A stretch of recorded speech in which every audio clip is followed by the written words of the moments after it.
আব্দুল্লাহ ইবনে মুবারক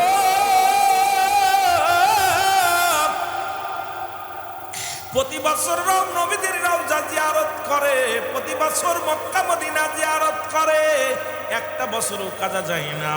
এবার মদিনার দিকে রওনা দিছে। ও হাজী সাহেব শুনে নেন, হাজী রুমাল বান্দিয়া মুবারক আব্দুল্লাহ মুবারক। যদি কয় হুজুর এই নামটা আমি জানি না, আমি কই লেখাপড়া জানে না। যদি কয় আব্দুল্লাহ মুবারকের নাম আমি শুনি নাই, আমি কইও জীবনেও পুরান হাদিস বোঝে নাই। মুসলমান শুনে নাও, নামটা হলো আব্দুল্লাহ ইবনে মুবারক। ভালো করে লিখে নেন মুসলমান, শুনে নেন। এবার যদি মক্কা মদিনার দিকে যখন রওনা দিছে গো, এইবার প্রতিমধ্যে তার কলিজার টুকরা সন্তান ডাক দে কাব্বু, আসসালামু আলাইকুম আমার আব্বু। কয় ওয়ালাইকুম আসসালাম। বাজান তুমি কি বলতে চাও? কাব্বা জান আপনি কই যান? আমি মদিনায় যাই, রওজা জিয়ারত করব। ওরে রাসূলুল্লাহর রওজা জিয়ারত করব, শান্তি মিটাইব। সন্তান ডাক দে কাব্বু, তুমি মদিনায় যাও, মদিনায় যাও, একটা দাবি, আমার একটা দাবি শুনে যাও। সেই দাবিটা হলো, ওই পাশের বাড়ি দেখলাম গোস্ত রান্না করতেছে। আরে আজকেও আপনাদের মাহফিলে গরু জবাই করা হয়েছে, খুব খেয়াল করবেন মুসলমান বাবারা আমার। ডাক দেখ আমার আব্বা যান, ওই না গরু জবাই করে, গরুর গোস্ত রান্না করে। আমি মক্তব থেকে যখন আসতেছিলাম, এত সুন্দর ঘ্রাণ, ওই ঘ্রাণ আমি পাগল হয়ে গেছি, একটু আমার খানার ব্যবস্থা করে দাও। এবার ডাক দেখায়, বাবা আমি মদিনায় যাবো, এখন গোস্ত জোগাড় করে কেমনে দিব? ডাক দেখ আমার আব্বু, আমার আব্বা জান আমার গোস্ত খাইতে পরানে চায়। কয় বাবা কোন বাড়ি গোস্ত রান্না করে? বলে পাশের বাড়ি গোস্ত রান্না করে।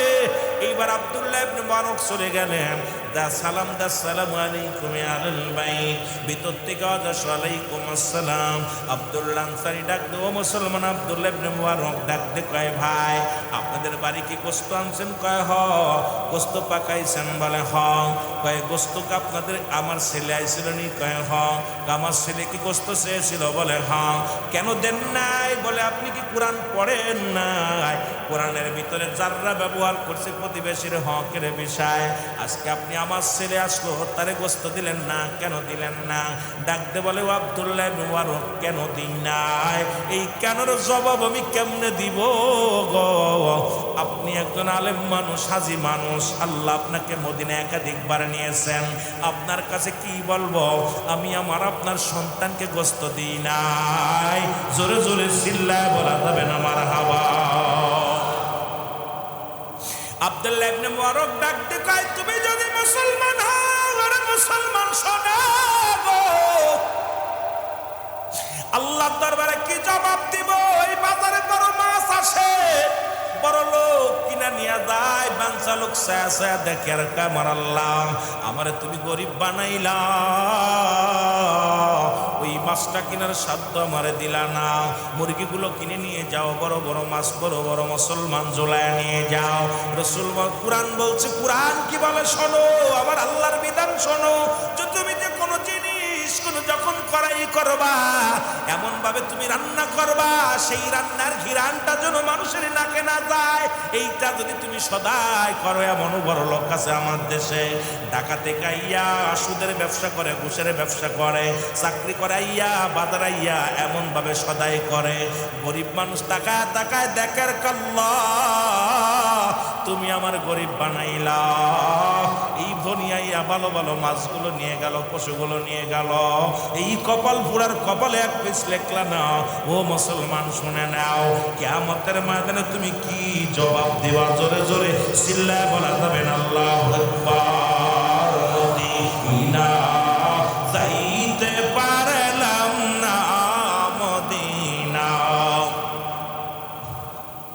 আরো জোরে জোরে চিল্লায় বলেন, মদিনা যাইতে পারলাম না, মদিনা।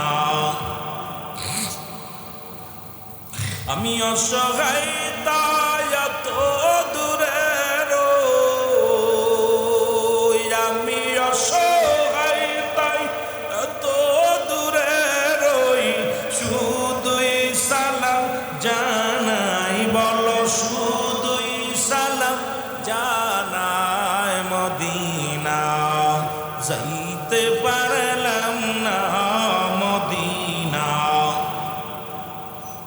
একটু মহব্বতে ছিলে বলেন মদিনা যাইতে পারলাম না, মদিনা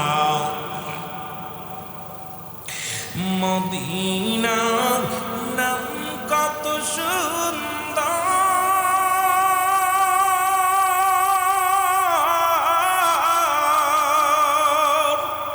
মদিনা কেড়েছে অন্তর,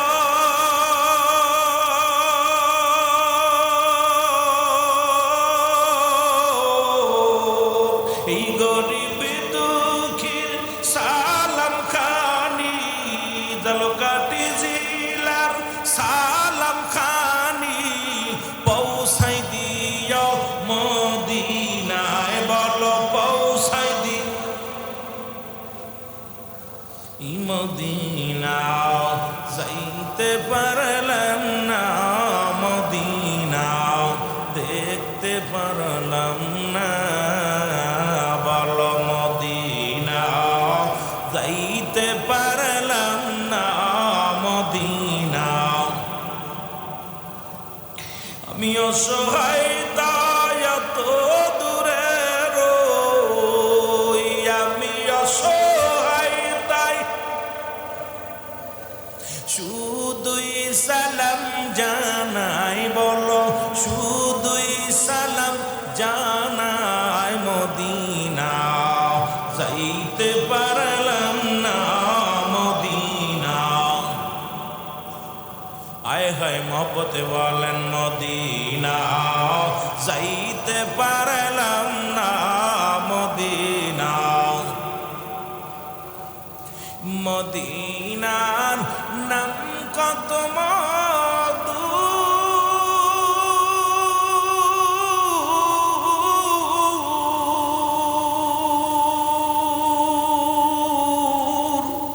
মদিনা আর যে কত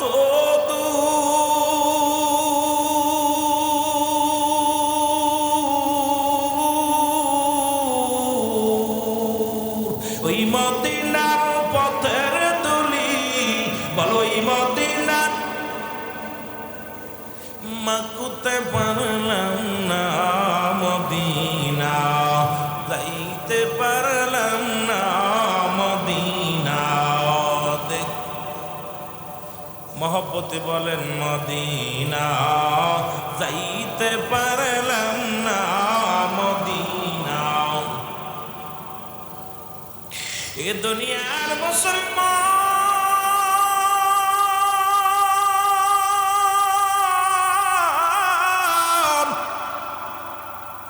আব্দুল্লাহ ইবনে মুবারক ডাকতে বলে, ভাই তুমি কি কোরআন পড়ো নাই?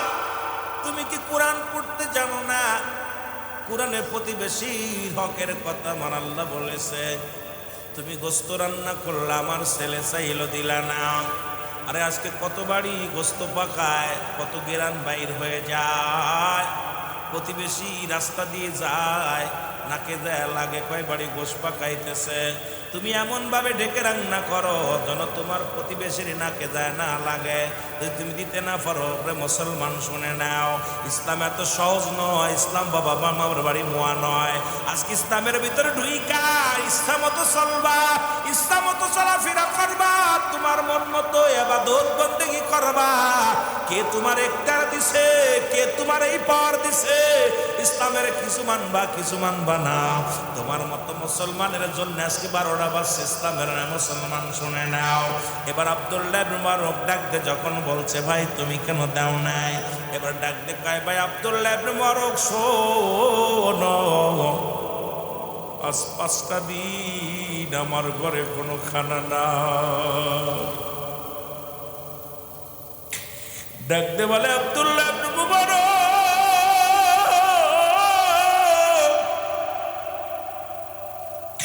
আমার ঘরের মধ্যে কোনো চাউল নাই, আমার ঘরের মধ্যে কোনো ডাউল নাই।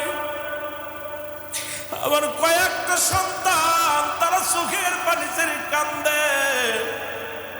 আমি প্রতিদিন যখন বাজারে যাই রে, আমার কলিজার টুকরা সন্তানেরা ডাকতে বলে আব্বু আজকে যদি খানা না আনো, না খেয়ে আমরা মারা যাব। প্রতিদিন আমি কাজে যাই, মক্কা মদিনার কেউ আমারে কাজ দেয় না। মদিনার বুকে কোনো কাজ পাই না। আজকে যখন ঘর থেকে বাইর হয়েছিলাম, আমার 3 বছরের বালক সন্তান আমারে ডাক দে, কাব্বু আজকে যদি খাবার না আনো, হয়তো আর তোমাকে বাবা বলে ডাকতে পারবো না। আজকে সন্তানের জন্য বাবা যা করে, আজকে সন্তান বাবার প্রতি 14টা হক। এই 14টা হকের মধ্যে ইন্তেকালের পরে হলো 7টা, ইন্তেকালের আগে হলো 7টা। আজকে দেখলাম, আজকেও নেটের মধ্যে দেখলাম সন্তান, এই সন্তান মা মুসলমান, এই মাদক কেনার জন্যে মুসলমান টাকা দিতে পারে না, মাকে ধরে পিটাইতেছে, নির্যাতন করতেছে। অসংখ্য সন্তানেরা বাবার হাতে, মা বাবার লাঞ্ছিত হয়। সন্তানের হাতে লাঞ্ছিত হইয়া মা রাস্তায় রাস্তায় কান্দে, পথে পথে কান্দে। ও আমার যুবক বন্ধুরা শুনে না,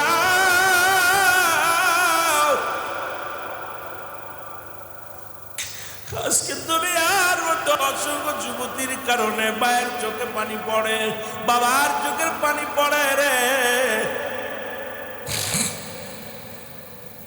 ডাকতে বলে আব্দুল্লাহ ইবনে মুবারক, আমার মাসুম বাচ্চাটা ডাকতে বলে আব্বা জান, আজকে যদি খানা না আনতে পারো, আমরা না খেয়ে মারা যাবো রে আমার আব্বা। আমি আজকেও কাজ পাইলাম না।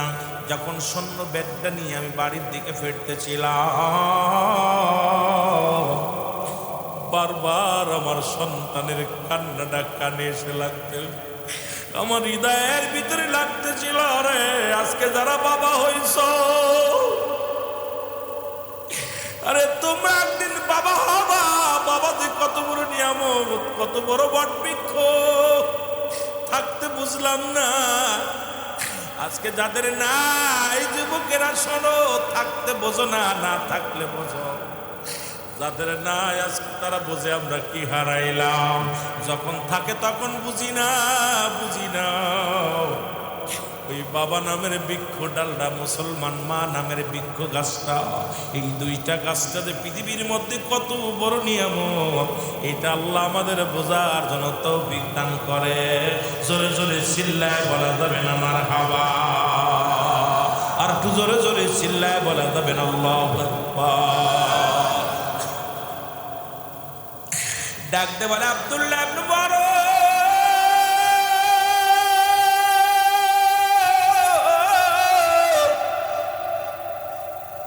ওই বাজার থেকে যখন সৈন্য ব্যাগটা নিয়ে যখন ফিরতেছিলাম রে, আমার এই সন্তানের কান্না, সন্তানের চোখের পানি আমি সইতে পারি নাই। এমন সময় তাকা দেখি পথের মধ্যে একটা গরু মরে আছে, গরুটা কুকুর শিয়ালে ভাগ করে খায়। চিন্তা করলাম, আরে খালি ব্যাগ নিয়ে যদি বাড়ি যায়, সন্তান হয়তো বাঁচবে না। আমি বাধ্য হইয়া কুকুর শিয়াল তাড়াইয়া দিয়া ওই মরা গরুর গোশত কেটে নিয়ে রান্না করে দিছি।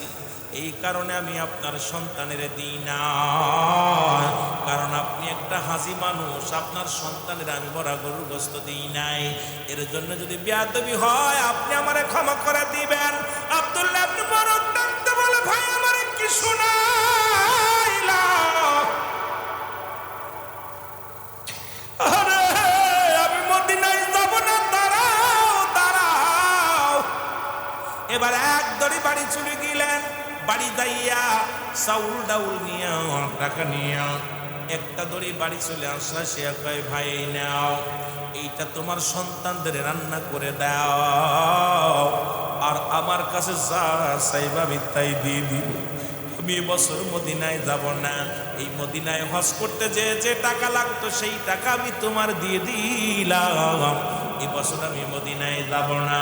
আমার দেশের কত হাজি মদিনায় যায়, রমজান মাসে সবের উদ্দেশ্যে মদিনায় মক্কায় দেহ হজ করে, অথচ পাশের বাড়ির একজন একটা খেজুর পায় ইফতার করার জন্য পায় নাই।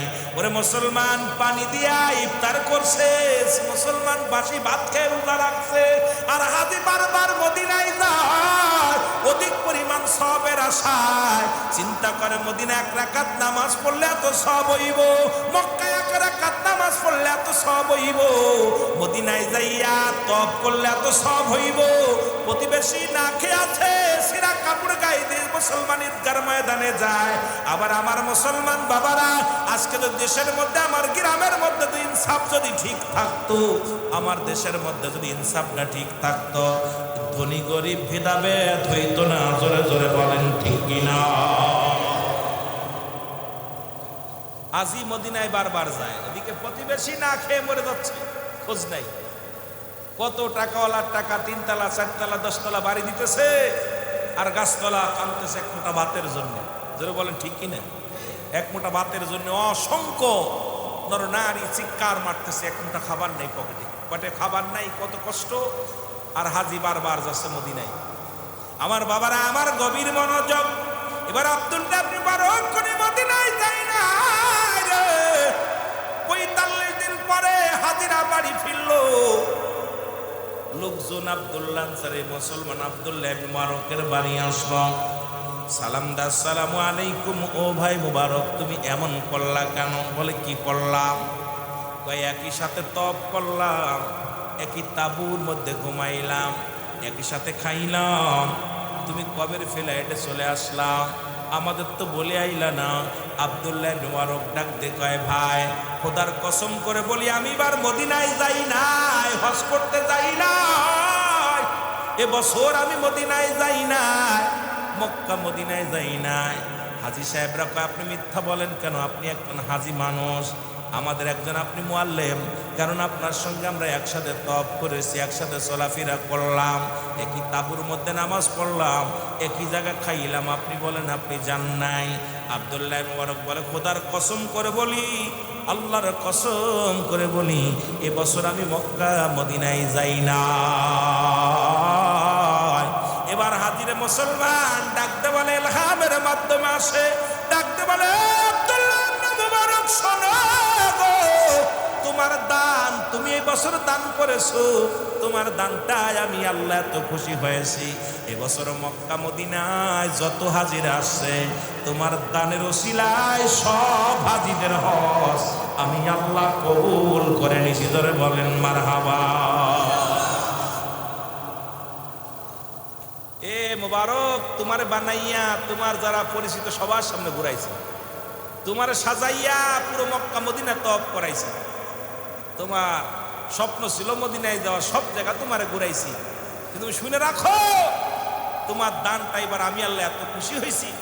আহা, আমার দেশের মৌলবী সাহেবরা একটু খুব খেয়াল করো, খালি পরের বাড়ি খাইও না, দলা জামা গায়ে দিয়া খালি পরের বাড়ি খাইয়ে খালি বুড়ি বানাবা, কিন্তু এই সমস্ত ওয়াজ তোমরা করবা না, নিজেও হক আদায় করবা না, আরেকজনের বিষয়ও বলবা না। আজকে অসংখ্য ধনী, অসংখ্য, আজকে আপনাদের এই জালুকাটের জমিনে এমন ধনী আছে, আল্লাহ টাকার পাহাড় দিছে, সম্পদের পাহাড় দিছে, অথচ তারই বাড়ির পাশে একজন অসহায়, খাবার নাই পেটে, কাপড় নাই গায়ে, এই অবস্থার পর চলতেছে। এই জন্য আমাদেরকে খবর নিতে হবে, প্রতিবেশীর হক আদায় করতে হবে। কঠিন কিয়ামতের ময়দানে অধিকাংশ মানুষ ধরা পড়ে যাবে প্রতিবেশীর হক আদায় না করতে পেরে। আপনি কিচ্ছু পারেন না, রাতের বেলা ঈশান নামাজটা পড়ে একটু খবর নেন, 4 বাড়ি 5 বাড়ি খবর নেন, পাশে প্রতিদিন, ভাই তুই খাইছস? ও ভাই তুই কয় ভাই আমি 1 সপ্তাহ মাছ আনি নাই। ও ভাই তুমি প্রতিদিন তোমার বাড়িতে বিড়ালে খাচ্ছে মাছ, তোমার বাড়ি কুকুরে কত সুন্দর সুন্দর খাবার খাচ্ছে, প্রতিবেশীর ঘরে 1 সপ্তাহ মাছ নাই, 1 মাস একটা ডিম খাইতে পারে না। তুমি বেটা নামাজ পড়ো আর কপাল ঝুলে ফেলছো, কপালে দাগ ফেলাই দিছো, বড় পাগড়ি বেঁধে করো, পাগড়ি বেঁধে তসবিহ নিয়ে হাতের ভিতরে টুস করে করা, খুব আল্লাহ পায়, এত সহজ মনে হচ্ছে আল্লাহরে হাজির করে ফেলেছি, একদম হাজির করে ফেলেছি। তোমার দরকার ছিল নামাজটা শেষ করে প্রতিবেশীর বাড়িতে একটা গুল্লি দেওয়া, দেখি কি খাই, সালাম দা, আসসালামু আলাইকুম, ভাই ও রহিম, ও করিম, ও আমক, ও তমক, বাজান তুই কি রাঁধছিস, কেমনে চলতেছে সংসার, কেমন চলতেছে, কিচ্ছু দিতে পারেন না, মাথায় হাতটা বুলাই দেন, বাজান কষ্ট কর, আল্লাহ তোরে দয়া কর, 5 ওয়াক্ত নামাজ পড়িস, আল্লাহ তোরে দয়া করবে, একটু বুঝ দেন, এটাও আল্লাহ খুশি হয়ে যাবে। সুবহানাল্লাহ বলেন না? আপনি মসজিদে যাইতেছেন আর আতর গোলাপ, খালি আতর মারতেছেন, আতর মারতেছেন, আর নিজের ভালো খাইতেছেন আর ঘুরতেছেন, কিন্তু আপনার পোশাক আদির ভাব দেখে কিন্তু প্রতিবেশীর আপনি আপনার মতো চলতেছেন, প্রতিবেশীর হক আপনি আদায় করতেছেন না। আরে আল্লাহর হক আদায় করেন, আল্লাহ মাফ করলে করব। প্রতিবেশীর হক আদায় করেন, যতক্ষণ পর্যন্ত প্রতিবেশী মাফ না করব আল্লাহ তার মাফ করবো না। জোরে বলেন না, ঠিক কিনা? কথা ক্লিয়ার? কথা কষ্ট পাচ্ছেন আপনারা? অনেক কষ্ট পেতে পারে, এরকম কিছু লোক আছে না আমাদের দেশে, অসংখ্য আছে। কথা বুঝলেন নি? কারণ আমি রুল আমিন সিদ্দিকী বাংলাদেশে ওয়ান পিস, যত ওয়াজ দেখবেন, পর্দার ওয়াজ, হকের ওয়াজ, বাংলাদেশের এই জিনা ব্যভিচার সুদ ঘুষের ওয়াজ একমাত্র উচ্চকণ্ঠে আমি সিদ্দিকীর ওয়াজ। 1000 বার আক্রমণ হয়েছে, 1000 বার কষ্ট দিছে, রুল আমিনকে দমায় রাখতে পারে না। কিন্তু আমার কণ্ঠে ভাবেই চলছে, যত ওয়াজ দেখবেন ইউটিভিতে, আমি সেই সিদ্দিকী। কাউকে পরোয়া করে কথা বলার অভ্যাস আমার নাই, কারুর তেল মেরে ওয়াজ করি না। আমি কারুর তেল মেরে ওয়াজ করি না, আমি সর্বজনীন মানুষের জন্য ওয়াজ করি, সর্বসাধারণের জন্য। কারণ এখানে সব শ্রেণী মানুষ থাকবে। আমার কথা একজ্ঞানী ওয়াজ করা আমার শিক্ষা আমার আল্লাহ পাক দেন নাই। আমার আল্লাহ আমার যেটা শিখাইছে জ্ঞান দ্বারা সর্বজনীনের জন্য, এখানে সব শ্রেণী মানুষ থাকবে, কেউ কষ্ট পাক কেউ পাবে না, এর মধ্যে না। আমার কথা এই জীবনটা আমি এরকম একই রকম আলোচনা করি, যত আলোচনার মাঠে যতদিন আসি ততদিন পর্যন্ত রব্বে কারিম যেন আমার জবান দিয়া যেন তেল মেরে ওয়াজ না করি। আমরা তো আলেম ওলামা তেল মারি, এখন খালি তেল মেরে ওয়াজ করতেছি। কথা বলছেন, এগুলো চলবে না। আজকে খালি নিজের দল ভারী করার জন্য ওয়াজ করবেন, খালি নিজের পক্ষে ওয়াজ করবেন না, নিজের পক্ষে ওয়াজ নাই। কোরআন কারোর পক্ষে আসে না, কোরআন সর্বজনীন সকলের জন্য। জোরে বলেন ঠিক কিনা? একটু মহব্বতের সঙ্গে জিকির করেন লা ইলাহা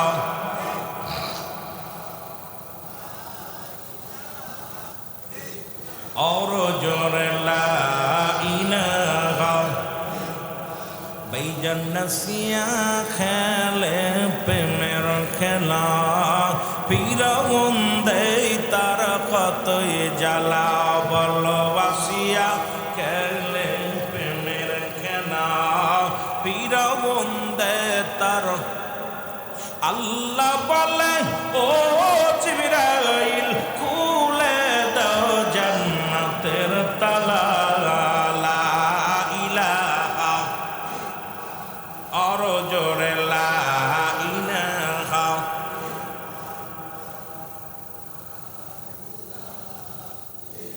এ ঝালকাঠির বাবারা শোনো গো, বাজারটার নাম বটতলা বাজার, মারহাবা। কাঠালিয়া বটতলির বাজার, ঝালকাঠির বাবারা 2 নাম্বার পেয়েছিল নবীর কাছে উম্মত, মনে আছে? মনে আছে? 3 নাম্বার নবীর কাছে পেয়েছিল তার বিবিগণ। নিজের বিবিরে ছাড়া অন্য দিকে হাত বাড়ায় নাই। আর আজকে বউ থাকতো আমরা পরের দিকে হাত বাড়াই রে মুসলমান। আজকে এত পরক্রিয়া এমন মুসলমান বাংলাদেশে। এখন আমি পাইলাম, হিসেব করে বিবেচনা করে পাইলাম, শেখ মুজিবুর রহমান বলে গেছে এ পাইলো অমকের খনি, আমি পাইলাম সোরের খনি। এখন দেখি বাংলাদেশ পরক্রিয়ার খনি পা গেছে। ধরে বলেন ঠিক কিনা? যে দেশে মার হাতে মার হাত মুসলমান, মা সন্তান, সন্তান নিরাপত্তা নয়, ওই গাইবান্ধার জমিনে সৎ মায়ের সঙ্গে সন্তান কট, নিজের মেয়ের সঙ্গে পারগুনার জমিনে। ও যুবক, কিছুদিন আগে শুনলাম মায়ের হাটে মুসলমান, শুনে নেন, ওই মুসলমান নিজের বাবা সন্তান মুসলমান নিজের মেয়ে সর্বনাশ করেছে। এই বরগুনার মধ্যে মুসলমান, ও মুসলমান শুনে নাও, অসংখ্য আজকে দেখা যায়। কিন্তু পরকীর একটার কারণ হলো আজকে আমাদের মাঝে পর্দা নাই। রসুলের কাছে পেয়েছিল সুতার বিবিগণ, অন্যর দিকে নয় রে। তার বিবির, নিজের বিবি, আপনার বিবি কালো হোক, আপনার বিবি দলা হোক, আপনার বিবি খাটো হোক, আপনি আপনার বিবির হক আদায় করেন, বিবির সুন্দর মুসলমান বিবি নিয়ে খুশি থাকেন। এই দুনিয়ার মধ্যে যদি খুশি থাকে ইবাদত বন্দেগী করতে পারেন, জান্নাতের মধ্যে গেলে আপনি পাবেন 70টা করে হুর, একটা দুটি নয় 70টা করে নারী দিবরে মুসলমান। যার সৌন্দর্য যদি দুনিয়ার মানুষ দেখত, দুনিয়ার আলো বাতাসে হারে মানত। আজকে জিনার মুসলমান, জিনার শাস্তির বিধান হলো পৃথিবীর মধ্যে যদি কোন যুবক আজকে যুব সমাজের আয়োজিত আজকের মাহফিল খানা যদি কোনো অবিবাহিত নারী অবিবাহিত জিনা করে, অবিবাহিত নারী অবিবাহিত পুরুষ যদি জিনা করে, জিনার শাস্তির বিধান কোরআন মানে নাও মুসলমান। কোরআন থেকে একটু কথা বলি, শুনে নাও বাবারা আমার। এবারে ডাকতে বলে এর বিধান হলো 100 ডুরা গায়ের মধ্যে মারতে হবে। 2 সেটে মারা পর যদি মারা যায়, এর গোসল করাবেন, এরপরে তারে কাফন পরাবেন, এরপরে তারে জানাজা পড়বেন, এরপরে তারে দাফন করবেন। দাফন করে শরীয়তের বিধান হলো তার কবর উপরে বেদগুলো আঘাত করতে হবে। আজকে একটা বিচার যদি এই ঝালকাঠির জমিনে হতো, জীবনেও কোনোদিনের প্রতি অন্যদিন নজর দিত না।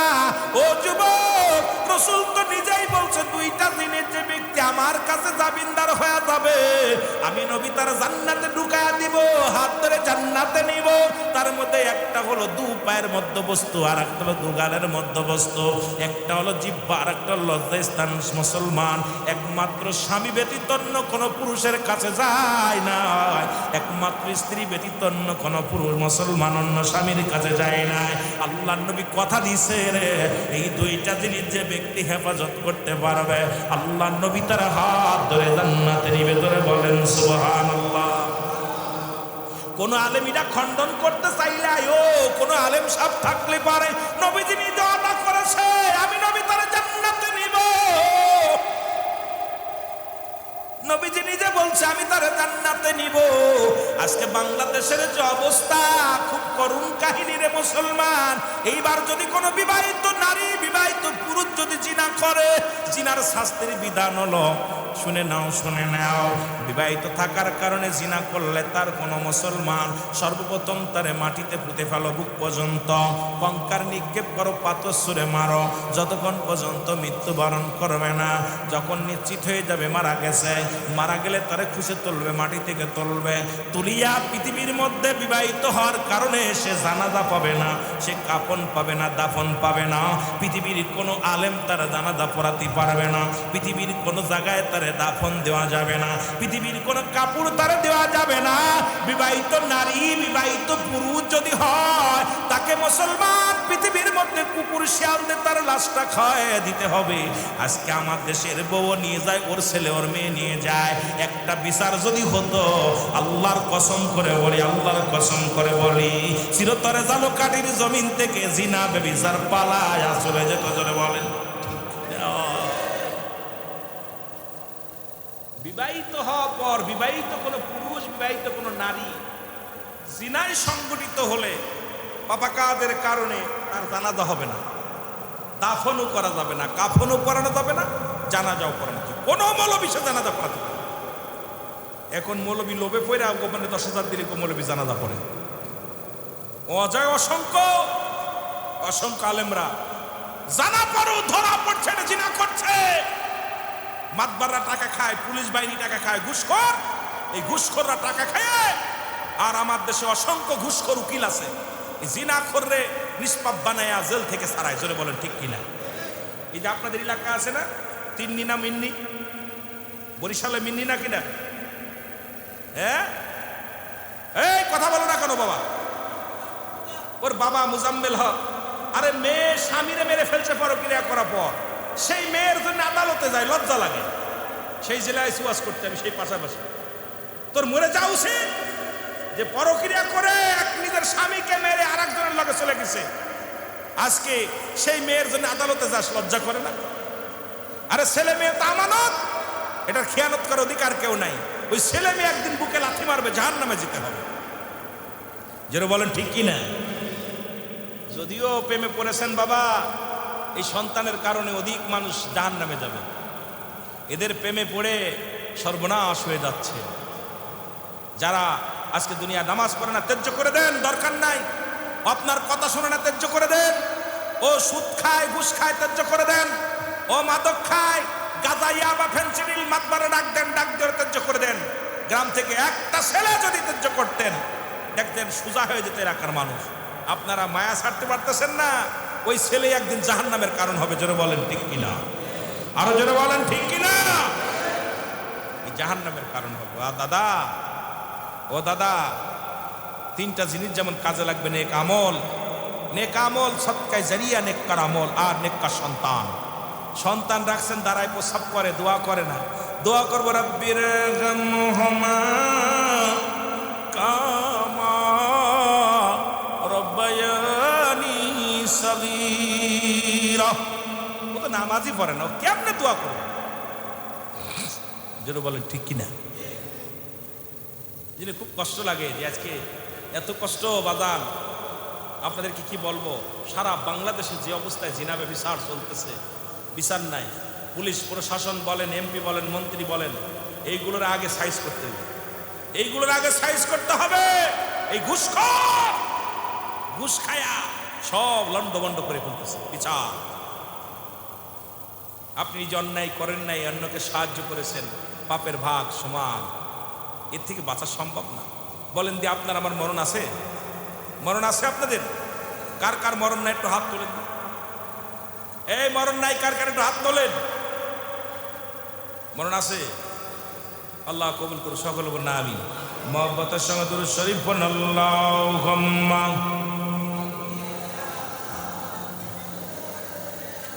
ওরে কেমন করে ঘুমা মানুষ ফজর করে কাজা, এখনই তেমনই তো হতে পারে জোহরে জানাজা। তোমার এমনই তো হতে পারে জোহরে জানাজা। জোরে বলো মারহাবা। এ দুনিয়ার মুসলমান, নবীর কাছে 3 নাম্বার পেয়েছিল তার বিবিগণ।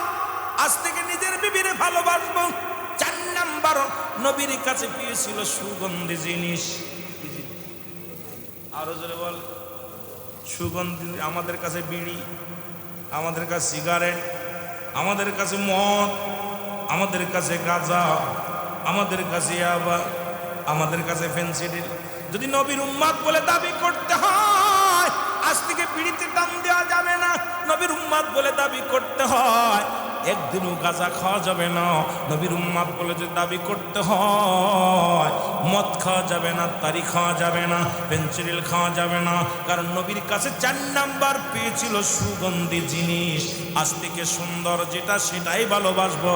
আজ থেকে আমরা মাদককে না বলবো। কে কে রাজি আছেন একটু হাত তোলে। মারহাবা বলেন। অনেক উঠান নাই, মনে হয় বিড়ি খাওয়া ছাড়তে পারবেন না, তাই না? আরে একটা বিড়িতে 3 সেকেন্ডের হায়াত কমে। ভাই বড় আশ্চর্য হয়ে গেছি। আমি কিছুদিন আগে একটা গজল গাইতে শুনেন নাই? এরে কবরেতে আগুন পাবি, বিড়ি পাবি না, খারে জম্মের খাওয়া যত খাবি খা। হায় রে খারে জম্মের খাওয়া যত খাবি খা। কবরেতে আগুন পাবি, বিড়ি পাবি না, ফেরেশতারা খায় না ঘুষ, থাকিবে না তোর যে হুশ। মুগুর মারিবে ধরে, মুগুর মারিবে ধরে, রক্ষা পাবি না। কবরেতে আগুন পাবি, বিড়ি পাবি না। হায় হায় কবরেতে আগুন পাবি। নাই যে কেউ সঙ্গের সাথী, কি জ্বালাইবে ঘরের বাতি। নাই যে কেউ সঙ্গের সাথী, কি জ্বালাইবে ঘরের বাতি। এমন আযাব হইবে সেদিন কেন বোঝো না, এমন আযাব হইবে সেদিন কেন বোঝো না। সময় থাকতে গাঁজা মদ তোমরা ছাড়ো না, সময় থাকতে ইয়াবা ফেন্সিল তোমরা ছাড়ো না। ওরে খারে জম্মের খাওয়া যত খাবি খা, তোরা খারে জম্মের খাওয়া যত খাবি খা। কবরেতে আগুন পাবি, বিড়ি। ঠিকই না কথা গান পাবেননি? অনেক বিড়ি খোররা আমার পর কষ্ট পায়। বাইরে বিড়ি খাইলে তো কত বিপদ। বিড়ি খাইলে গায়ে কয় গন্ধ, জামায় কয় গন্ধ, হাতে কয় গন্ধ, মুখে কয় গন্ধ, দাড়িতে কয় গন্ধ। ওর কাছে বউ থাকে কেমনে এটাই বুঝে ফুল পাই না। বিড়ি খোরের কাছে বউ থাকে কেমনে? কি ভাই কষ্ট পান? কষ্ট পান? সব জায়গা গন্ধ হয়ে যায় বিড়ি খোরের গন্ধের জন্য। ওর অনেক বিড়ি খোরা কষ্ট। ভাই তোদের পায়ে ধরে বলি, আরে মানুষ তো মরে গেলে তা আগুন, জাহান্নামে দিব আগুন। আর তোরা দুনিয়ায় থাকতে দিস মুখী আগুন। আল্লাহ সমস্ত আসমান বানাইছে যেমনি জমিন এমনি বানাই নাই। জমিন আসমান জমিন মানব যেমনি বানাইছে আল্লাহ মানব এমনি বানাই নাই।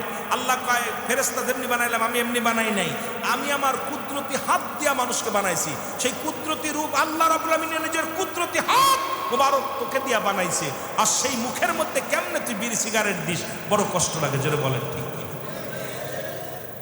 আর একটা গজল গাইলাম কিছুদিন আগে, গাবনি? গাবো?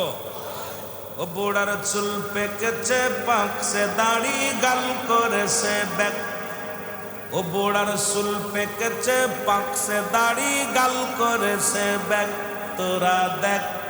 তোরা দেখ রে তবু বুড়া টানে সিগারেট, ঠিক না? ও বুড়ার পাউ গেছে কবরে, বুড়া হাতে নিছে লাঠি, বুড়ার মুখে চলে ভাইরে, বুড়ার মুখে চলে বাইরে জুলের গুদের বাতি, বুড়ার চুল পেকেছে, ও বুড়ার চুল পেকেছে পাকছে দাড়ি গাল করেছে ব্যাক, তোরা দেখ রে তবু বুড়া টানে সিগারেট, ঠিক না? পা কবরে চলে গেছে, দাড়ি পেকে গেছে, টান দিচ্ছে, দুই পাশে ভাঙ্গে যাচ্ছে, দাঁত গুলো পড়ে গেছে, তার টান মাপ হচ্ছে না, এমন টান দিচ্ছে ও মনে হচ্ছে আপেল খাচ্ছে। তোর এখন ঠিক কিনা? ও মনে হচ্ছে আপেল খাচ্ছে। আর এই জুনি পোকা দেখছেন? জুনি পোকা, এই জুনি পোকা চেনেন? রাত্রেবেলা জ্বলে, পাশা জ্বলে, তাই না? ওই রাত্রিবেলা অন্ধকারে যখন বিড়ি টান দেয় টুকটুকা জ্বলে ওঠে, ঠিক কিনা? আমার বাজারেরা অনুরোধ করি, আজ থেকে শপথ করি জাহান্নামের আগুনকে না বলে দিই। আরে যে বাড়ি মাদক ঢুকছে সেই বাড়ি শেষ, যে বাড়ি মাদক ঢুকছে বাপ মায়ের সম্পর্ক শেষ, যে বাড়ি মাদক ঢুকছে স্বামী স্ত্রী ভালোবাসা শেষ, যে বাড়ি মাদক ঢুকছে ভাই ভাইয়ের সম্পর্ক শেষ, যে ঘরে মাদক ঢুকছে সে ঘরে শান্তি শেষ, যে ঘরে মাদক ঢুকছে সেই সমাজ শেষ। সুতরাং মাদককে না বলতে পারবো না, এই যারা বলেন পারবো না। আওয়াজ যুবক ভাইয়ের, আজ থেকে মাদককে না বলবেন কে? একটু হাত তোলেন। নারায়ে তাকবীর, নারায়ে তাকবীর, নারায়ে রিসালাত। ইয়া আল্লাহ তুমি কবুল করো, জোরে বলো আমিন। আইরে বড় কষ্ট, মাঝে মাঝে খুব কষ্ট হয় এগুলো দেখলে। মুরব্বী মানুষ, কত মুরব্বী মানুষ, আহা, এখনো যেসব বিড়ির মধ্যে টান দেয়, এত কষ্ট লাগে। আমার দেখা মতে আমার বাড়ির কাছে একজন মারা গেল। মারা যাওয়ার পর আমি দেখছি নিজে ওনার গায়ের মধ্যে এত বড় ফুসকা পড়ে গেছে। উনি জমি মাপত, ওনার নাম ছিল আমিন মোল্লা, নামেও আমিন কামেও আমিন মোল্লা ছিল। তা হঠাৎ করে মারা গেল, আমি দেখতে গেছি, দেখতে যায় দেখি গায়ের মধ্যে বড় বড় ফুসকা আছে। এই ফুসকাগুলো গলায় দিচ্ছে, ভিতর থেকে পানি বেরোচ্ছে আর ধুমো বেরোচ্ছে, পানি বেরোচ্ছে ধুমো বেরোচ্ছে। পর ওনার ছেলে বললো উনি একটা বিড়ি দিয়ে আরেকটা ধরাইতো, একটা বিড়ি দিয়ে আরেকটা ধরাইতো। দুনিয়ার মধ্যে গজব আল্লাহ আমার দুই চোখে দেখাইছে, আমি নিজে দেখেছি। যদি মিথ্যা হয় আমার আল্লাহ গজব দিবে। আমি নিজে চোখে দেখেছি যে ওনার দেহের মধ্যে থেকে এই ফুসকাগুলো গলে যাচ্ছে, এত বড় আসাবকা ফুসকা হয়ে যাচ্ছে। আর এইগুলো যেই কোনো রকম টোকা লাগতেছে আর খালি দোয়া বেরোচ্ছে, বিড়ির দোয়া।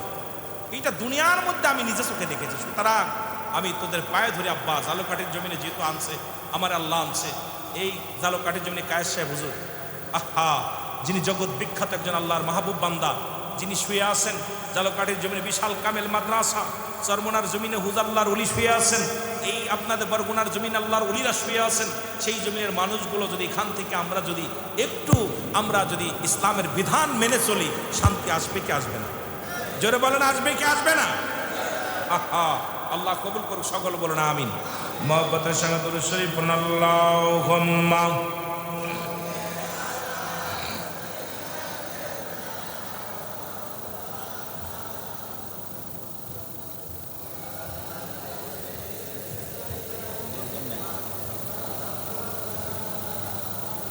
আরো জোরে বলেন আল্লাহুম্মা।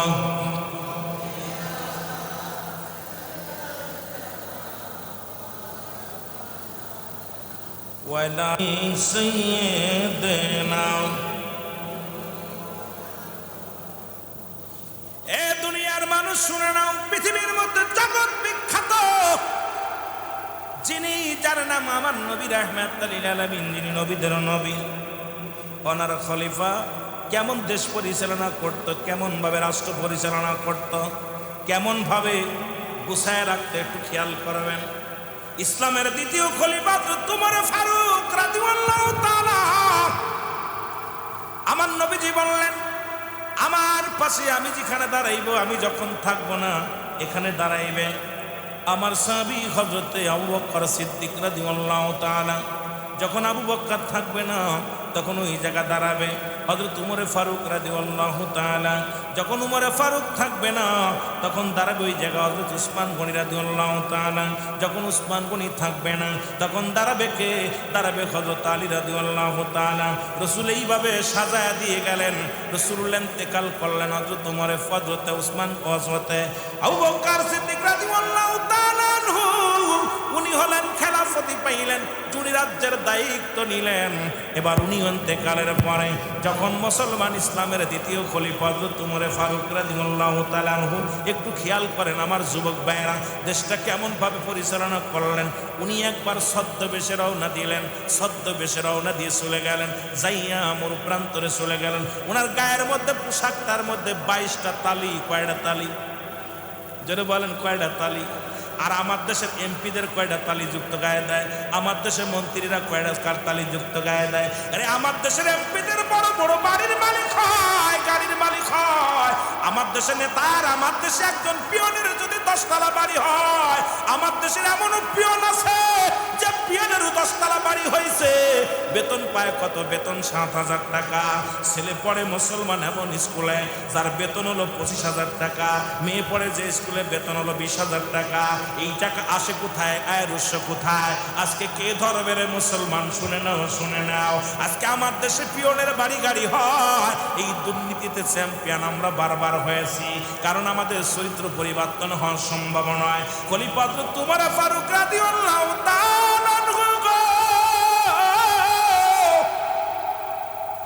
উনি 22টা তালি জামার মধ্যে দিয়া সেই কাপড়টা পরে মহল্লার মধ্যে রওনা হয়ে গেলেন।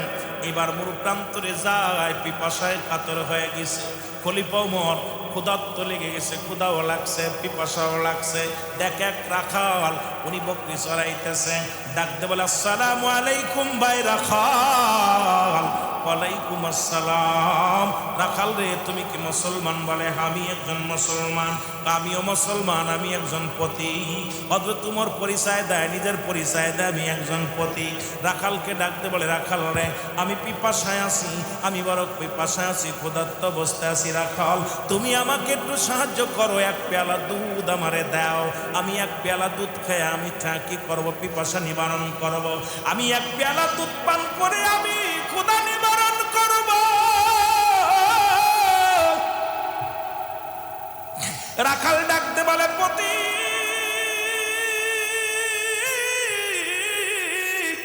শুনে নাও, শুনে নাও। এই বকরিগুলো তুমি দেখছো আমার লালন পালন করা, খোদার কসম করে এই বকরির মালিক আমি না। সুতরাং তোমাকে আমি এক পেলা দুধ আমি দিতে পারবো না। একটু খেয়াল করবেন আজকে রাজ্যের প্রজারা কি করে, রাজ্যের মালিক কি করে, একটু খেয়াল করার জন্য আলোচনাটা টান দিলাম রে যুবক।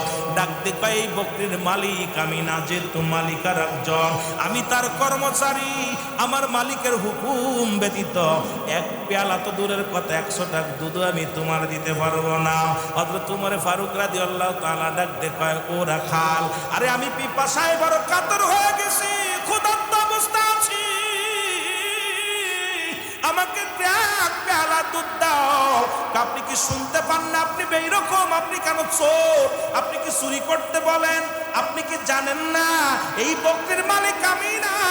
যদি আপনার দুধ খাইতে হয় এখান থেকে 30 মাইল দূরে আমার মালিকের বাড়ি, অনুমতি নিয়ে আসেন। এক পেয়ালা নয়, 2 পেয়ালা নয়, যতটুকু লাগে সব আপনারে আমি দিব, কিন্তু আমার মালিকের হুকুম ব্যতীত 100টা দুধ আমি দিতে পারবো না। জোরে জোরে চিল্লায়া বলা যাবে না মারহাবা। রাখালের চরিত্র দেখছেন? আর আমাদের, আরে বাবা, আমার গোপন রুহুল আমিন ভাই 500 টাকা এক জায়গায় ধরাই দিলি মাহফিল চলে যাবে, সেই জায়গা কোনো মাহফিলে যাবো না। হ্যালো ভাই, আমার অসুস্থ জাতিটা এক জায়গা চলে গেছে। আমাদের চরিত্র এইরকম। রাখাল ডাক দেখায়, ও পতি সত্য বেশি হজরত উমর ফারুক রাদিয়াল্লাহু তাআলা ডাক দেখায়, রাখাল রে, ও রাখাল আমি খুব কষ্টে আছি, ক্ষুধার্ত অবস্থা আছি, পিপাসায় আছি, আমার একটু দাও, এক পেয়ালা দুধ দাও। কয় আমি অসম্ভব, আমি এক পেয়ালা তো দূরের কথা 100 টাকা দুধ আমি দিতে পারবো না। এবার ডাকতে কয় রাখাল রে শুনে যাও। এবার কাছে গেলেন 40টা স্বর্ণের দিনার, এই 40টা মোহর পকেট থেকে উঠাইয়া হযরত উমর ফারুক রাখালের হাতে দিয়া কয় রাখাল, ও রাখাল এই নাও 40টা মোহর নাও, এইটা নিয়ে আমার এক পেয়ালা দুধ দাও। তোমার কি দুনিয়াতে মন চায় না? তোমার কি মন চায় না? আর কিছু হতে চায় না? ডাক দেখায় ও পতি, তুমি আমার ঘুষ দাও। তুমি কি জানো কোন রাজ্যে বাস করো? এটা উমরের রাজ্য।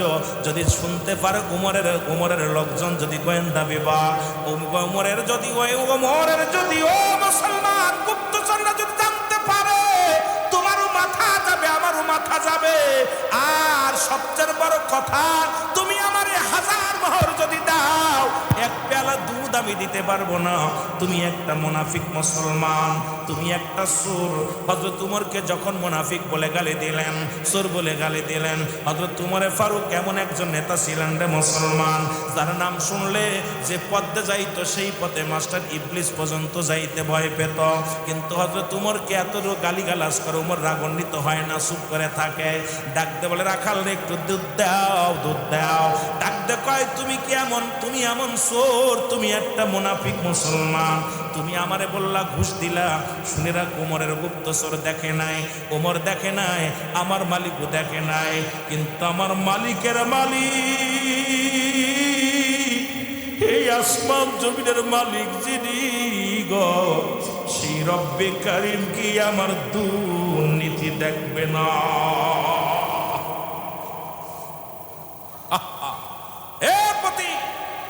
হযরত উমর ফারুকের চোখে পানি।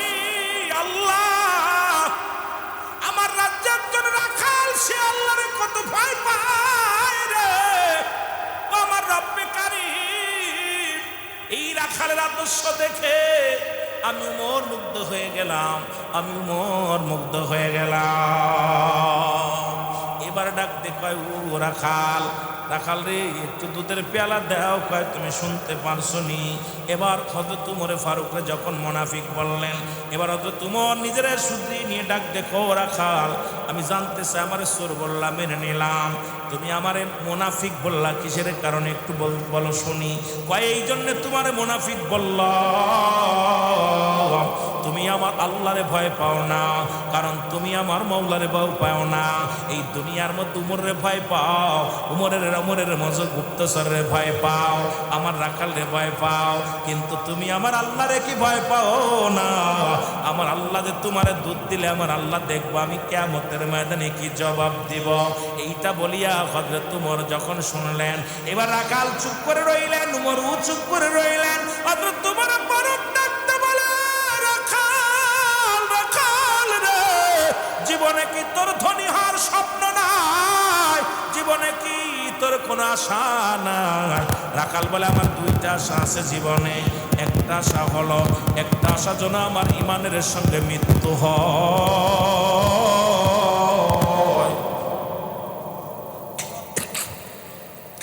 একটা আশা যেন আমার ইমানের সঙ্গে যেন মরণ হয় রে। আর ইন্তেকালের পরে যেন আমার আল্লাহ আমার একটা জান্নাত দেয়। আর জীবনে একটা স্বপ্ন আছে, সেই স্বপ্নটা কি পূরণ হবে কি জানি না। সেটা হলো এই জামানার খলিফা হযরত উমরে ফারুক রাদিয়াল্লাহু তাআলা আনহুকে আমার এই সামলার চোখ দিয়ে একটু প্রাণ ভরে দেখবো। এই দুইটা আশা আমি করেছি জীবনে, আর কোনো আশা নাই, আর কোনো আমার আশা নাই। খলিফা ওমরের চোখের পানিগুলো ছেড়ে দিছে। ডাক দেখো পতি, ও রাখাল, তুমি উমরকে চেনো? রাখাল বলে না, আমি চিনি না, আমি একাধিকবার গেছি, ওই না মক্কা মদিনা মসজিদে নববীর নাকি সেই ইমামতি করে, কিন্তু যা দেখছি ধনী মানুষ, বড় লোক মানুষ, এদের ভিড়ে আমি যাইতে পারি নাই, দেখা হয় নাই। আমার জীবনের স্বপ্ন আল্লাহ যদি মরণের আগে একবার হযরত উমর ফারুক আমার দেখাইতো, আমার জীবনের স্বাদ মিটে যেত, আর কোনো স্বাদ না। খলিফা হযরত উমর ফারুক হাতুটা ডাকতে বলে, রব্বে কারীম,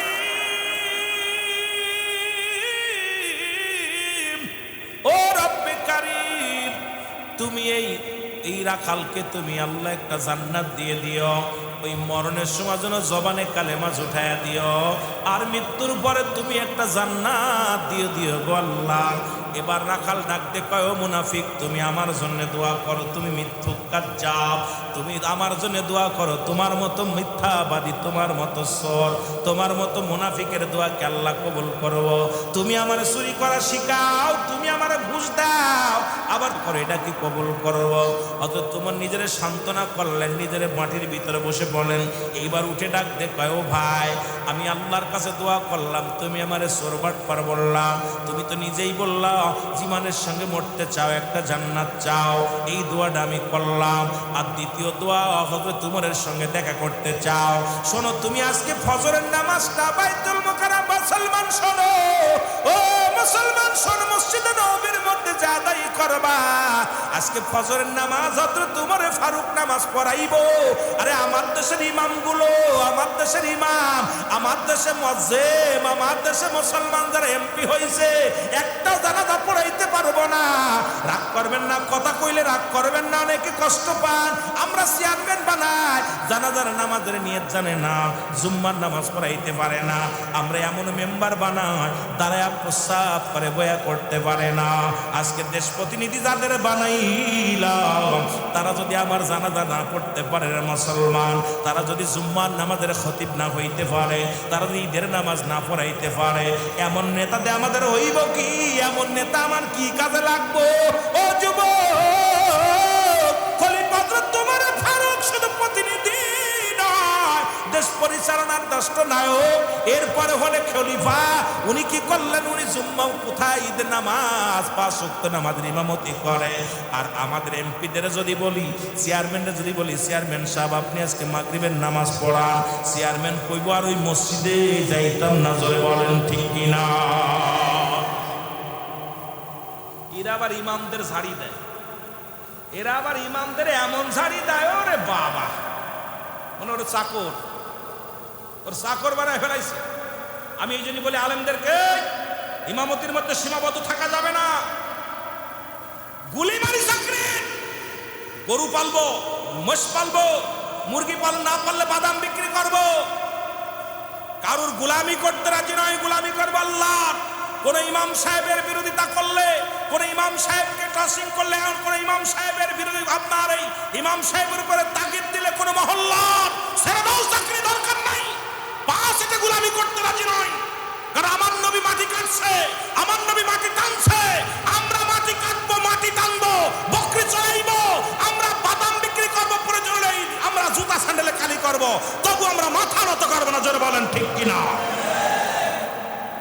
ওদিন এক খুব মজা লাগছে, এ মসজিদের সভাপতি আয়া জানিয়ে দিছে ইমাম কই যে আপনি নামাজটা পড়ান, খুতবা দৌড়াই দিছে।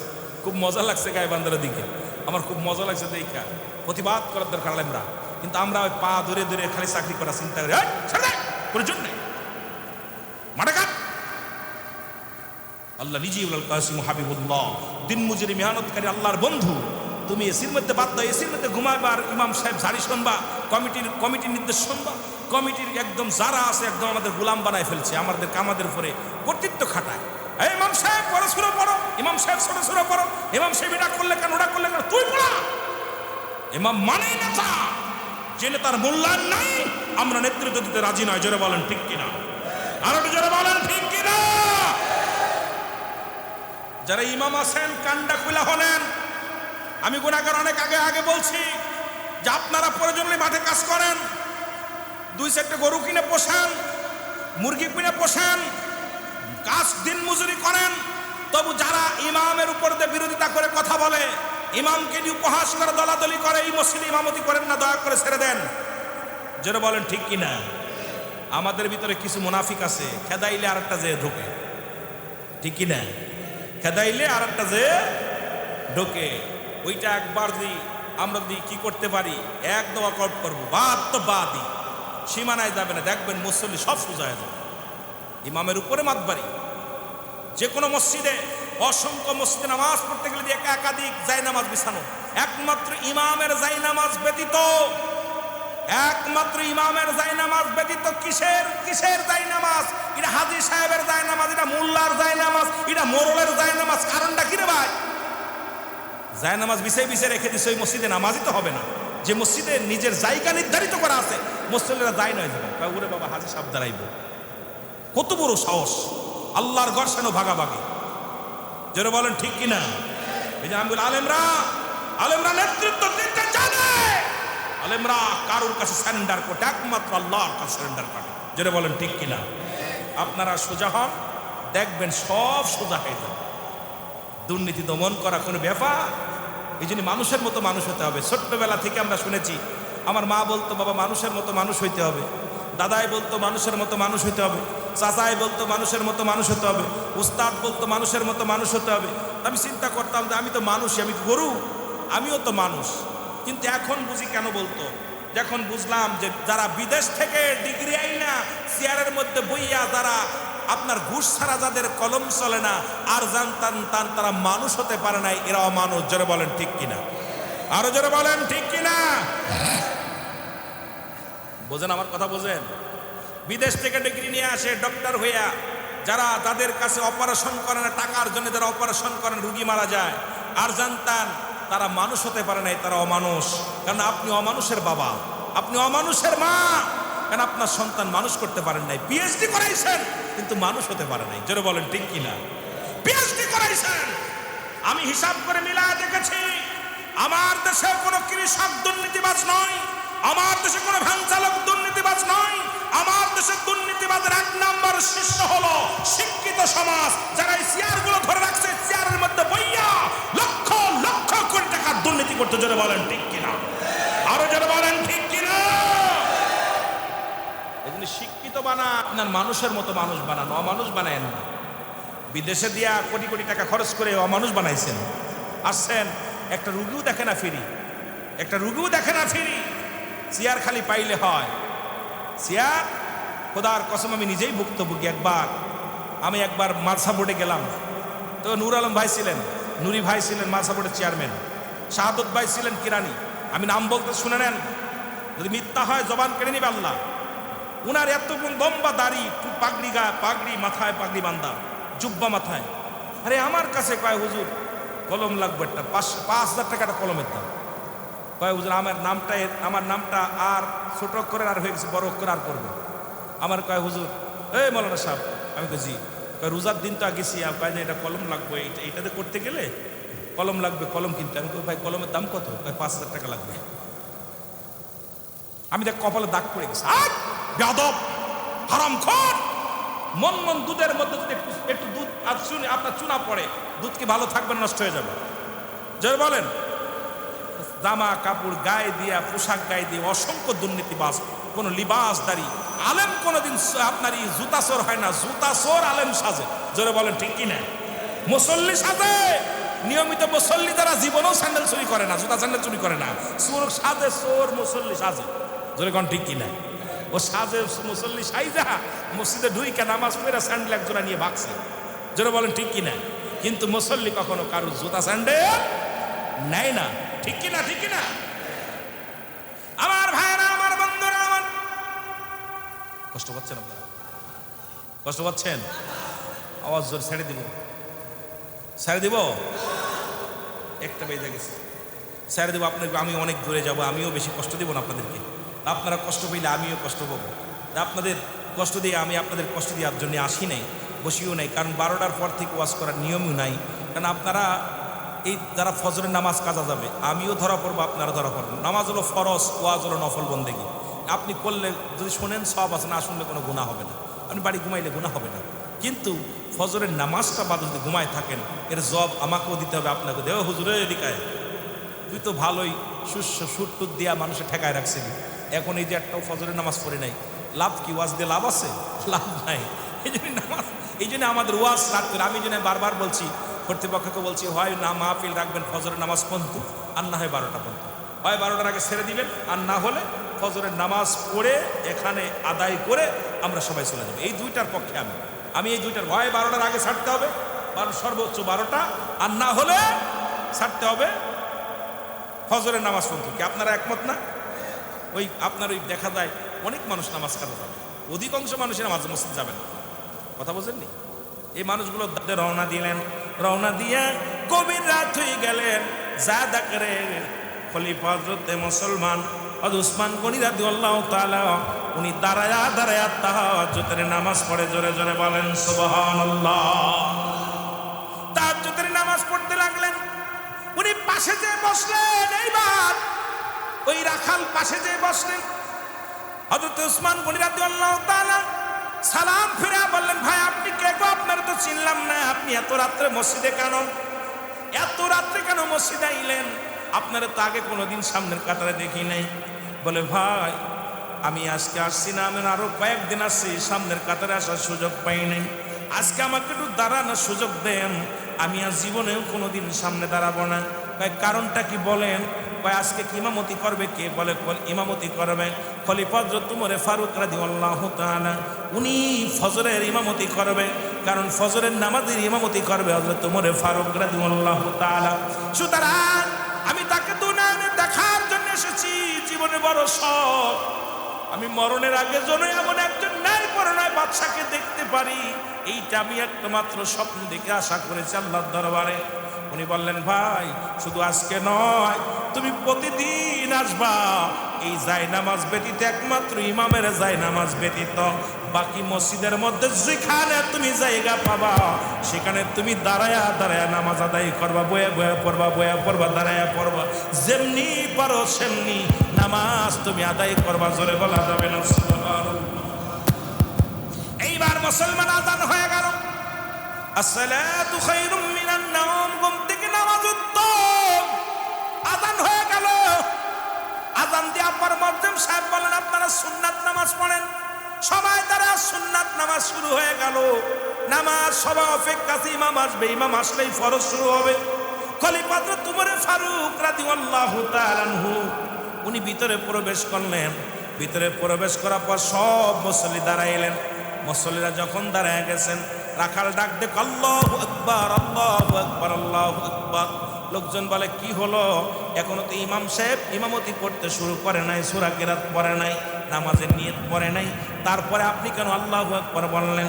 রাখাল বলে, ভাই শোনেন, আপনারা বললেন হযরত উমর ফারুক ইমামতি করবে, এখন দেখি যে লোকটা আছে, লোকটা তো একটা চোর, এ তো একটা মুনাফিক। এই লোক ইমামতি করে কেমনে করে? লোকজন ক্ষিপ্ত হয়ে গেলেন, কি বলো? আমাদের খলিফার মুনাফিক বলো, আমাদের খলিফার চোর বলো। সবাই ক্ষিপ্ত হয়ে গেলেন। উমর আর বুঝতে বাকি নাই। আর তোমার বলে, ভাই নীরবতা পালন করেন, সবাই ধৈর্য ধরেন, কোনো কথা হবে না, নামাজটা শেষ করে নি। সবাই নীরব হয়ে গেলেন। নামাজটা শেষ হয়ে গেল। নামাজ শেষ হওয়ার পর সালাম ফিরাইয়া হযরত উমর ফারুক যখন মুসল্লিদের সামনে করে বসলেন, কিন্তু এই রাখাল বারবার বলতেছে তো একটা চোর, তো একটা মুনাফিক, কারণ এই তো আমার চুরি করে দুধ দিতে বলেছিল, ঘুষ দিয়েছিল দুধ নেওয়ার জন্যে, এ আবার কেমনে ইমাম হয়? ইমাম তো হযরত উমর ফারুক ইমাম হবে, সে কোথায় গেছে? উসমান গনি রাদিয়াল্লাহু তাআলা কয়, ভাই ধৈর্য ধরেন, ইনি হযরত উমর ফারুক। সুবহানাল্লাহ বলেন না, আর একটু জোরে বলেন। এবার খলিফা হযরত উমর ফারুক ওই কতদিনের কাহিনী সবার সামনে বললেন, সবার সামনে বললেন, আমার ভাইরা শোনেন, আমি খলিফা হযরত উমর ফারুক, আজকে আমার হৃদয়ের ভিতরে কান্না, আমার মনে বড় কষ্ট।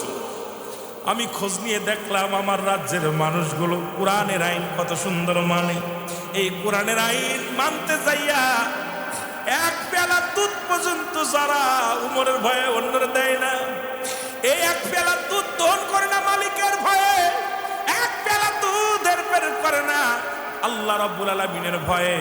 আমি আজকে ধন্য হয়ে গেছি যে আমার রাজ্যের মধ্যে দুর্নীতিবাজ নয়, আমার রাজ্যের মধ্যে বাটপার নাই।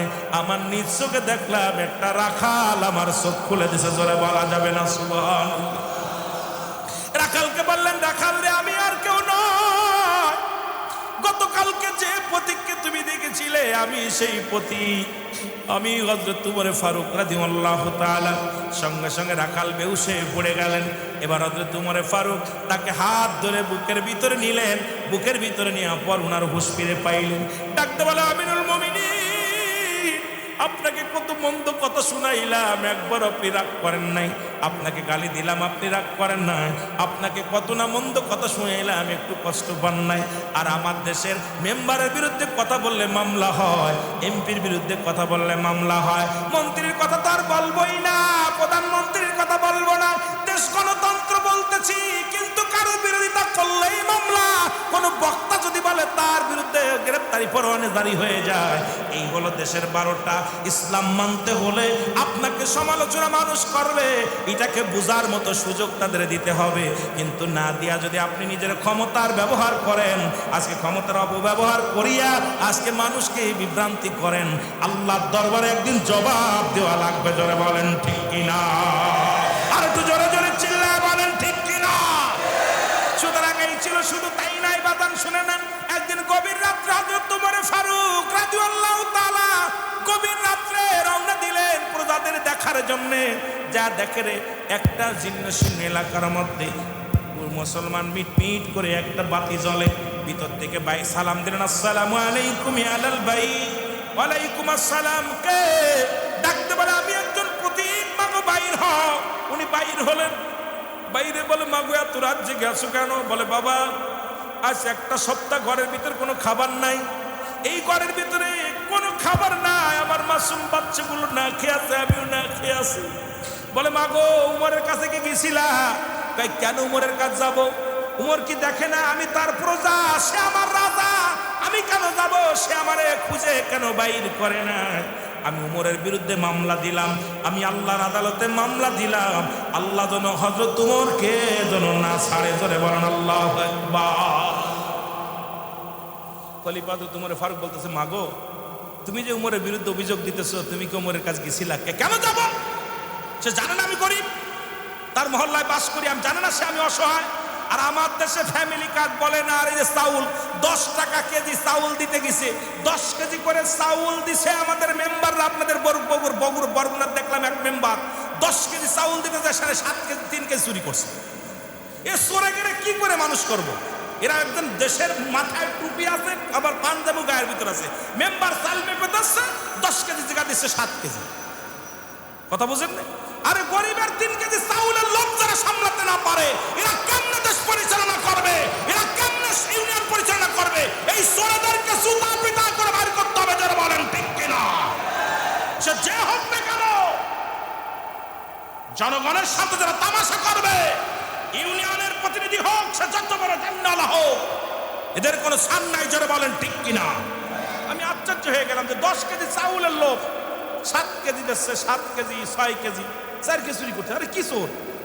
গরিবের, এই গরিবের হক যারা নষ্ট করে, স্মৃতি কষ্ট থাকতে পারে। জোরে বলেন না ঠিক কিনা? একটু মহব্বতের সঙ্গে দুরূদ শরীফ পড়ুন, আল্লাহুম্মা।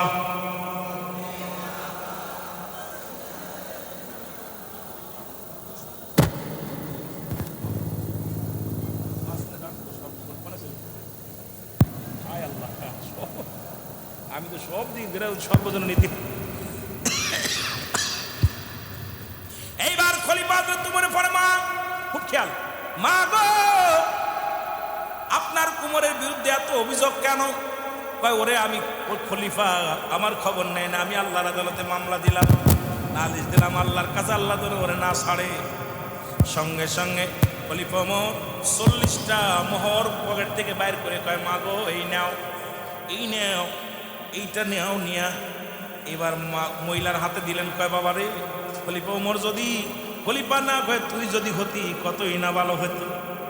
ডাক দিত যে ওমর বলতো, মা গো তুমি ওমরে চেনো? কয় না। এবার হযরত আলী রাদিয়াল্লাহু তাআলা আসছে। আলী রাদিয়াল্লাহু তাআলা দূর থেকে সালাম দেয়, আসসালামু আলাইকুম আমিনুল মুমিনিন। যেই বলছে আমিনুল মুমিনিন, পুরাপুরি তো থরথর করে কাঁপন শুরু করছে। হারে, কার বিরুদ্ধে এতগুলো গালি দিলাম? এবার কি করলেন? বুড়ি ডাকতে বলে, বাবা আমারে মাফ করে দাও, আমি চিনতে পারি না। খলিফা উমর ফারুক পকেট থেকে এক টুকরা কাগজ বাইর করলেন, চামড়ার কাগজ বাইর করে কয়, বুড়িমা এর মধ্যে লিখে দাও তোমার উমরের বিরুদ্ধে কোনো অভিযোগ নাই। মাগো তুমি লিখে দাও, এর মধ্যে হযরত আলীকে সাক্ষী রেখে লিখে দাও উমরের বিরুদ্ধে কোনো অভিযোগ নাই।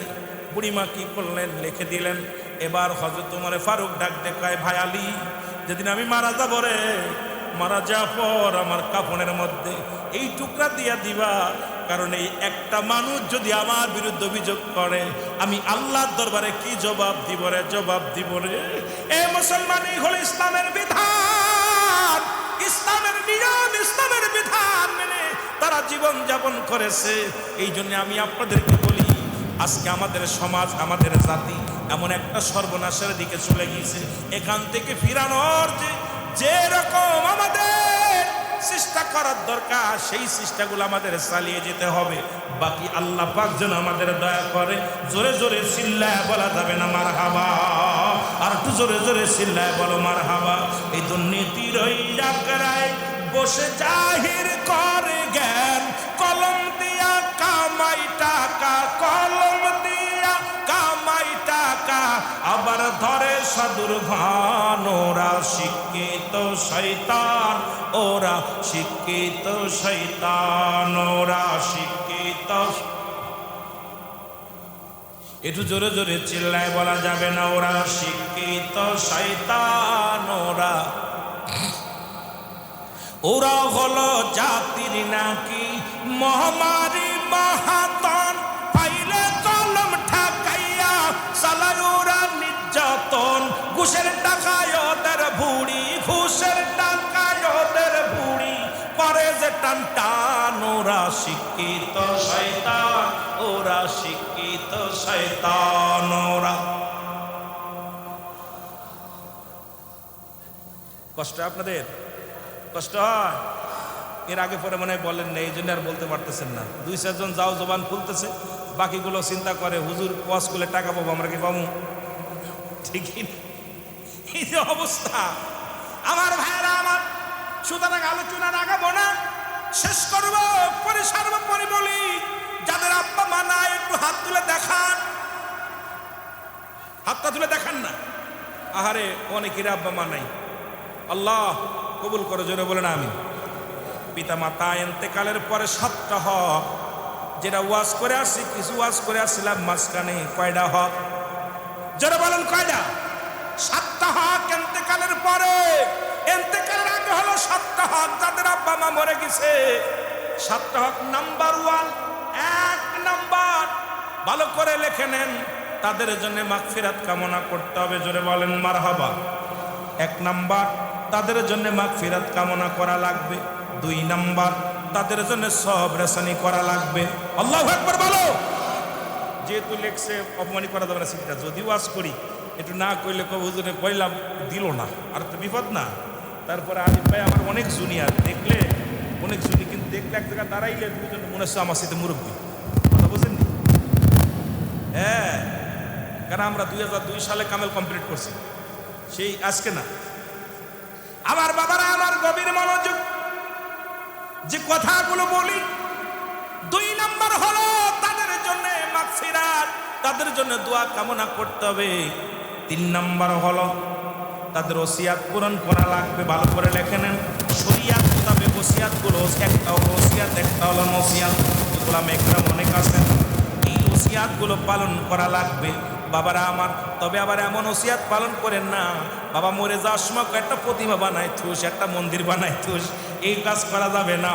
আবার মুসলমান হারাম কাজের নির্দেশ দিলে এটা মানা যাবে না। যদি শরীয়ত মোতাবেক হয়, এই ওসিয়াতগুলো